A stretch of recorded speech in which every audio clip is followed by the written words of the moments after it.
New York সিটিতে থাকার জন্য এয়ারবিএনবি খুঁজছেন? তবে সাবধান, গ্ল্যামারাস তরুণীদের প্রোফাইল ছবি দেখে বুকিং দিলেও বাস্তবে দেখা মিলছে দাড়িওয়ালা প্রৌঢ় মালিকের।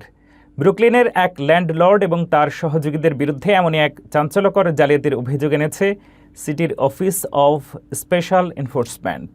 তদন্তে দেখা গেছে জনায়া বিনীত এবং তার সহযোগীরা আভা ও আভির মতো কাল্পনিক নাম ও সুন্দরী তরুণীদের ছবি ব্যবহার করে পর্যটকদের আকৃষ্ট করতেন।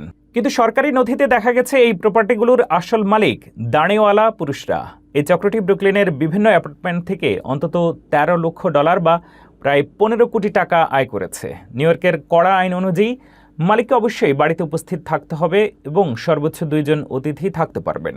কিন্তু তারা পুরো অ্যাপার্টমেন্ট ভাড়া দিয়ে এবং ভুয়া তথ্য দিয়ে আইন লঙ্ঘন করেছে। বর্তমানে এই চক্রটি $10 লক্ষ জরিমানা এবং আইনি মামলার মুখে রয়েছে। সিটির 27% নিবন্ধিত হোস্টই এমন অবৈধ কর্মকাণ্ডে লিপ্ত বলে জানা গেছে।